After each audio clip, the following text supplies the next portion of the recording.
Hello, thank you very much for being with us. You are watching Amir Shakil 5858 and I am Amir Budnam. I am thankful to all news resources.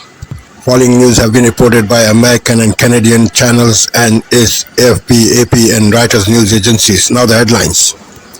Second wave of explosion in Lebanon.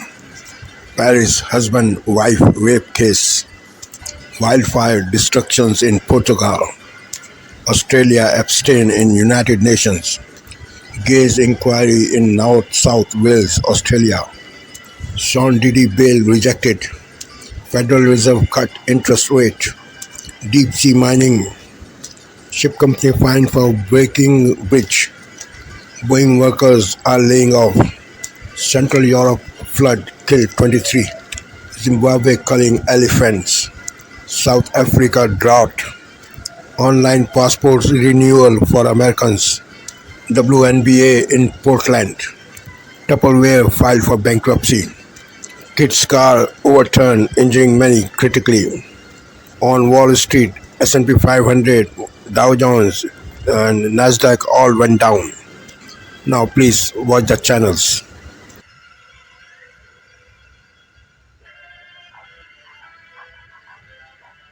Tonight, the second wave of deadly explosions involving wireless devices targeting Hezbollah in Lebanon. The new blasts across the country as a funeral was held for a Hezbollah member killed in the first wave of attacks. Another 14 people killed, 450 others injured on top of the thousands hurt Tuesday. Israel saying its war effort has moved to a new phase. Did it booby-trap those devices with tiny explosives? Also tonight, the Federal Reserve going big with its first interest rate cut in more than 4 years. What it means for your money. The race for the White House after both candidates courted the Teamsters, the powerful union making a surprise move today, something it hasn't done in nearly 30 years. Harvey Weinstein back in court, seen for the first time since emergency heart surgery, the new sex crime charge he faces. Also back in court, Sean Diddy Combs, why a second judge denied bail in his sex trafficking case as his lawyers slammed his jail conditions as horrific. The accident on a children's field trip to an apple orchard, the wagon ride, overturning dozens injured. And their story was immortalized in a hit movie. Today, the special honor on Capitol Hill for the hidden figures who helped America land on the moon. 32 minutes past the hour. This is NBC Nightly News with Lester Holt. Good evening and welcome for a Tonight, breaking news as we come on the air, the deadly explosions one day after pagers detonated. Today, our team at a funeral when walkie-talkies began exploding with deadly force. Also tonight, the Delta flight, the emergency landing, reports passengers bleeding from their ears. And the economy tonight, the Fed taking drastic steps today to cut interest rates, with gas prices now coming down too. First tonight, the graphic images coming in. For the second day in a row, hundreds of wireless devices simultaneously exploding across Lebanon. Our team in Beirut, about 20 feet from one of the blasts. At least 20 people killed today, more than 30 dead now, thousands more wounded. 24 hours ago, pagers exploding with deadly force. Today, a wave of walkie-talkies exploding too. Devices that have been given to members of Hezbollah. How did these explosives work? Tonight, what we've learned about the remote trigger. Marcus Moore witnessing the blasts in Beirut firsthand, and Martha Raddatz in the region tonight on how these devices were set off. Also tonight, the major news back here at home, a major turn for the U.S. economy. The Federal Reserve today cutting a key interest rate by 0.5%, the largest cut in 16 years, signaling the Fed believes the U.S. has turned the corner now on inflation. What this now means for mortgages, credit cards, car loans, and it comes with gas prices coming down too, 48 days before the election. Breaking news in New York City at this hour, Sean Diddy Combs back in court late today as attorneys complaining about the conditions behind bars. What the judge said moments ago. The alarming hayride accident tonight, more than 24 children and adults, some with life-threatening injuries at this hour after an accident involving a tractor and 2 wagons. The race for president tonight, the Teamsters Union says it will not endorse Donald Trump or Kamala Harris. But tonight, Vice President Harris saying she's received the endorsement of 100 Republicans who worked in national security for Presidents Reagan, both Bushes, and for President Trump, now endorsing Harris for president. And the new polls right here tonight, Pennsylvania, Michigan, Wisconsin, where this race stands right now. We're learning more about that Delta flight, the emergency landing. Reports that passengers were bleeding from their ears amid problems with pressurization in the cabin. In France tonight, that case gripping the country and much of Europe. The wife who did not have to go public today taking the stand, testifying against her ex-husband after he admitted to committing the unthinkable. And America Strong tonight, you'll know them from the movie. What they did for NASA, the major honor tonight, hidden no more. From ABC News World Headquarters in New York, this is World News Tonight with David Neal.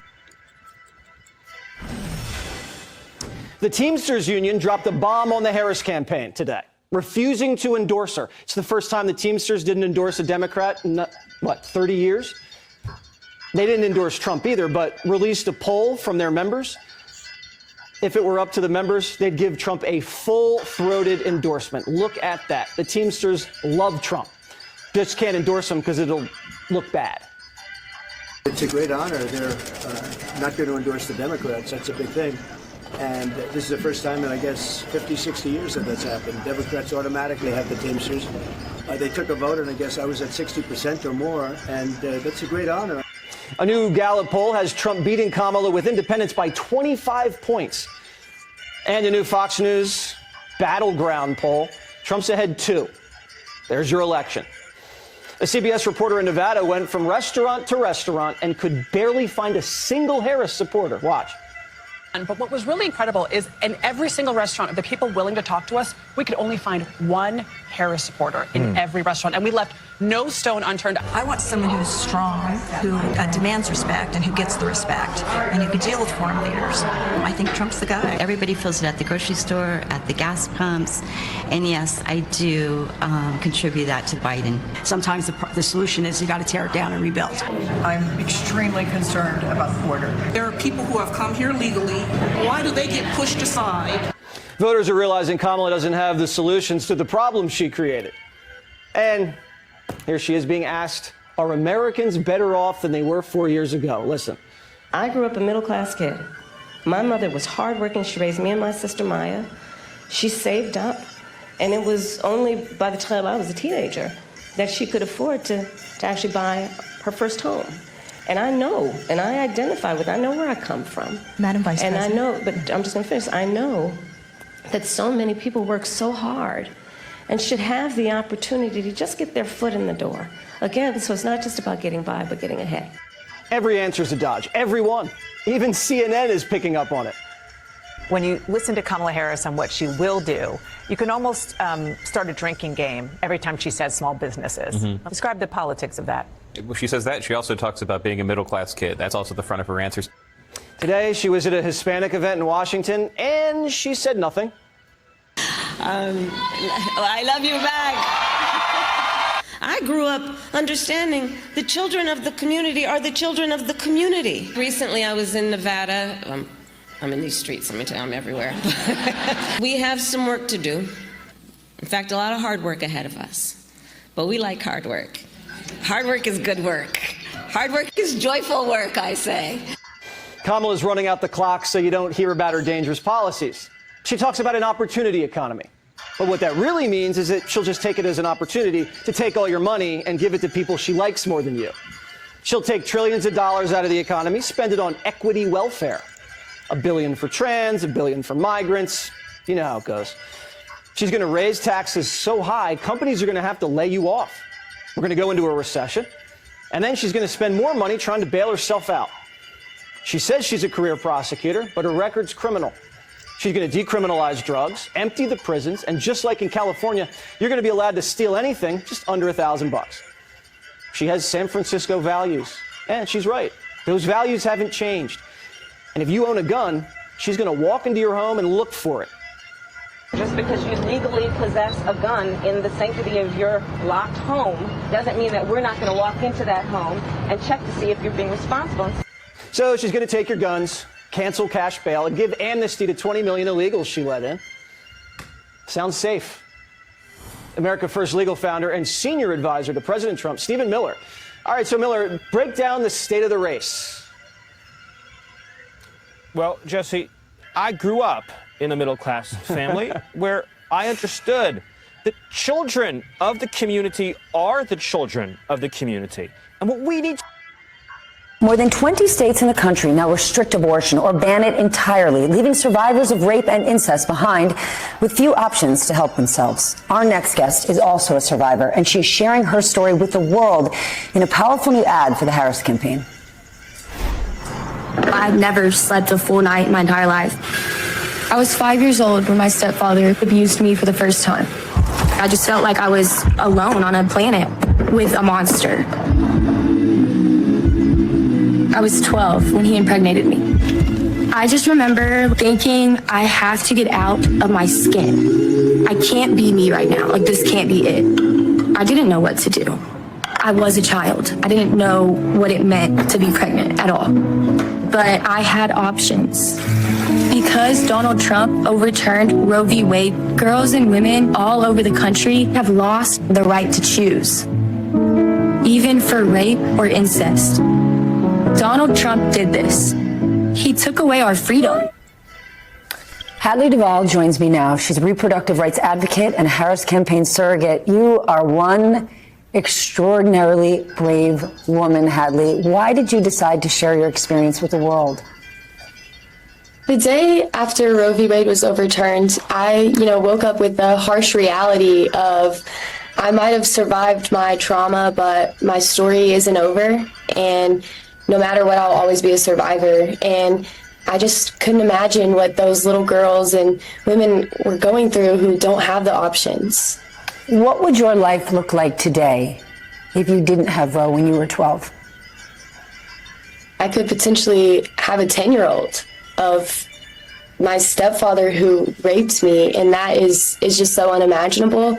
I truly don't think I would be here today. And I say that in so much honesty. And, I'm truly living a life that I used to pray for. And that's just kind of why I feel like I have to speak up for the voiceless.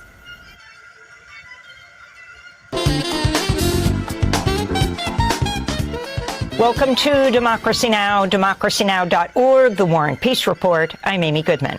In Lebanon, at least 12 people were killed, nearly 3,000 people injured Tuesday afternoon when electronic pagers used by members of Hezbollah exploded at the same time at 3:30 in the afternoon.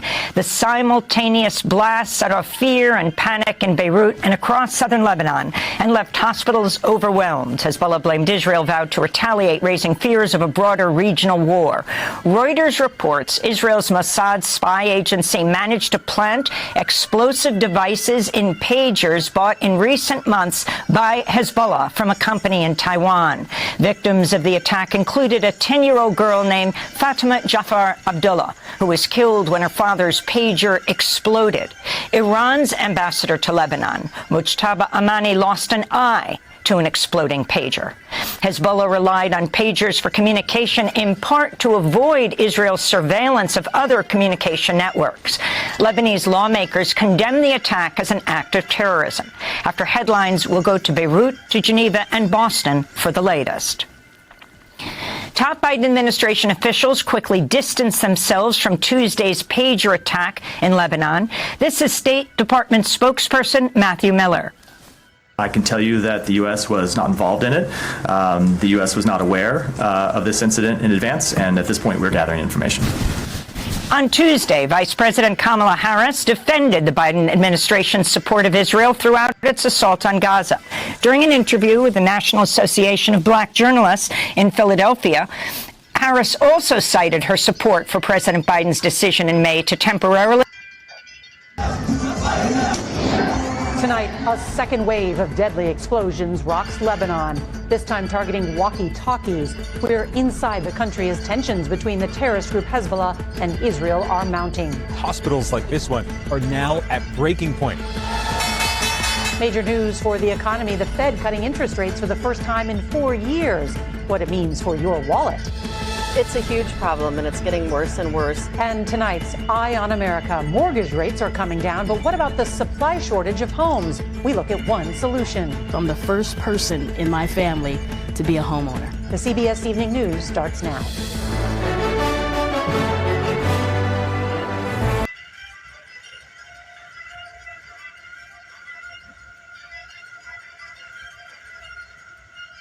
Jeff Bennett is away. On the NewsHour tonight, the Federal Reserve cuts interest rates for the first time in 4 years, a major shift in its fight against inflation. Lebanon is rocked by more exploding devices, this time involving walkie-talkies. And we report on experimental deep-sea mining for valuable metals that's raising environmental concerns.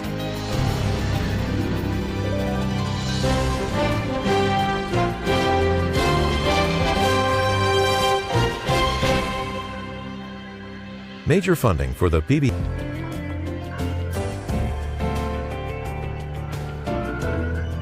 I'm Vanessa Ruiz with NewsHour West. Here are the latest headlines. The Justice Department is suing the owner and manager of the cargo ship that caused the deadly Baltimore Bridge collapse. It is seeking to recover $100 million it says the government spent to clear the wreckage and reopen the port. The DOJ alleges that electrical problems on the ship that led to the crash went ignored. The suit calls the catastrophe entirely avoidable and says the companies, quote, cut corners in ways that risk lives and infrastructure. 6 construction workers were killed in the collapse. The CEO of Boeing says the plane maker will start furloughing a large number of employees to offset the costs of an ongoing strike. Kelly Ortberg said today that employees will be required to take 1 week off without pay per month.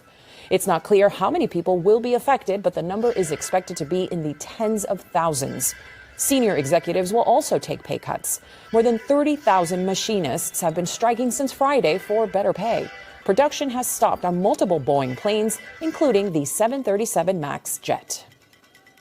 In Portugal, officials have declared a state of calamity as more than 100 wildfires have scorched some 60 square miles in the country's north. At least 7 people have died in the worst wave of fires in recent years. With emergency services stretched thin, fellow EU countries, Spain, France, and Italy, have sent aircraft to help. Local residents join the effort also, bringing water to fire crews in the worst-hit areas. We are trying to help the firefighters. We know they are very tired, and then, as they don't have access to food and water, we are trying to help, and it's our way of thanking them. Meanwhile, in Central Europe, the death toll from flooding there this week has risen to 23. Some areas, particularly in southwestern Poland, could see more flooding in the coming days. Officials in Zimbabwe say they will allow the killing of hundreds of wild elephants to feed people affected by a severe drought. Namibia announced a similar measure last month. Southern Africa has been ravaged by drought conditions, in part due to the El Niño weather phenomenon affecting some 68 million people. Officials say the elephants will be killed in areas where their populations have become unsustainable. The Hwange National Park, for instance, has more than 45,000 elephants, but only has the capacity to sustain about a third of that number. The FBI announced today that Iranian hackers attempted but failed to interest the Biden campaign with information stolen from former President Trump's own campaign. Hackers sent unsolicited emails to people associated with Biden's campaign while the president was still a candidate, in yet another effort to interfere with the 2024 election. There was no indication any of the recipients responded. Kamala Harris's campaign called the emails unacceptable, malicious activity. Back here in the U.S., millions of Americans can now renew their passports online. The old process required a mailed-in paper application, photos, and check, taking an average of 6 to 8 weeks. The new system is expected to streamline that process for about 5 million Americans each year. But it is not available for children's passports, first-time applicants, expedited passports, or people living outside of the United States. The WNBA is headed back to Portland, Oregon, with a new expansion team set to start playing in 2026. A previous team, the Fire, debuted in 2000 but folded after just 3 seasons. The league's commissioner said today that as the WNBA builds on a season of unprecedented growth, bringing a team back to Portland is another important step forward. The Portland franchise, which does not yet have a name, will be the third to join the league in the coming 2 years, alongside the Golden State Valkyries and a team in Toronto. Tupperware Brands has filed for Chapter 11 bankruptcy protection. The iconic food storage company has been struggling for years amid increased competition and is saddled with more than $1 billion in debt. Tupperware plans to continue operating during the bankruptcy proceedings and hopes to find a buyer to keep the brand alive. 4 black women who were pivotal to NASA's efforts in the space race were awarded Congress's highest civilian honor today. Christine Darden, Mary Jackson, Katherine Johnson, and Dorothy Vaughan were known as hidden figures, later made famous by a film of the same name. They faced sexism and racism along the way, and their contributions were not widely recognized. On Capitol Hill today, House Speaker Mike. On this Wednesday night, exploding walkie-talkies.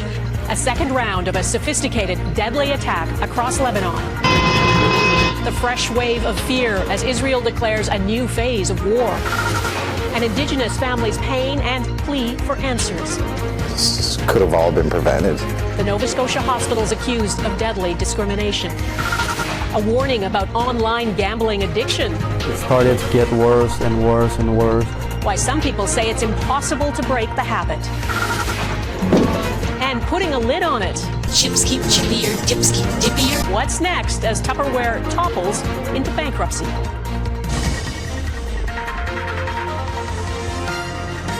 Global National with Donna Friesen. Good evening and thanks for joining us. There's been a second wave of carnage in Lebanon. I don't want to. People live this. At the Montreal courthouse, Christian Boivin has a message for other parents. It's too late for Mrs., but not yours, kid.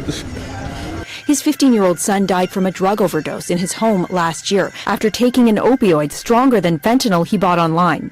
After a 9-month investigation, Montreal police conducted several raids, arresting 2 people on drug charges, a 24-year-old man and a 17-year-old minor. Ce qu'on peut dire, c'est que c'est la même boutique Internet.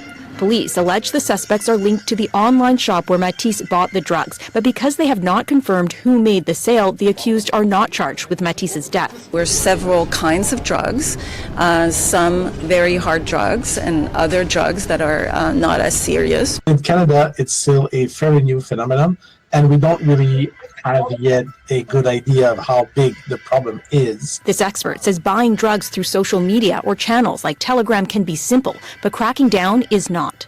It becomes very difficult when you have hundreds or thousands of these channels to investigate all of them. He says one investigation won't do much to shut down the market, but Poussadi Vani hopes it gets people's attention. Her 19-year-old son Nikian also died after taking a pill he bought through a seller he found online.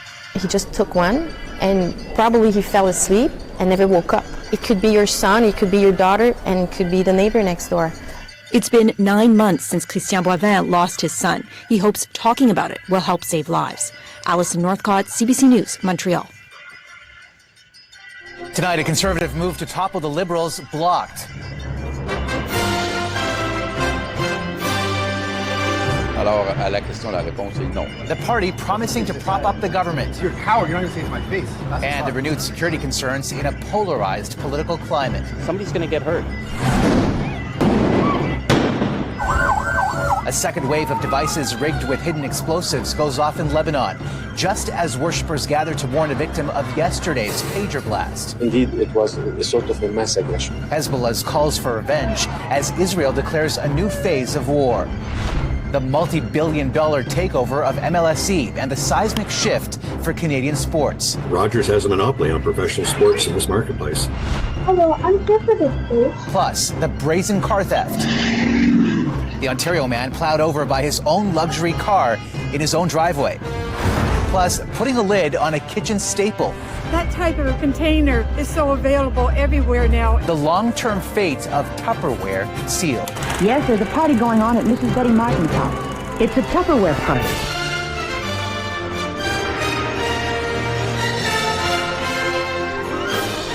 CTV National News with Omar Sachedina. Good evening, everyone. Thank you for sparing your precious time. This is Amir Shakil. Have a good life. Bye-bye.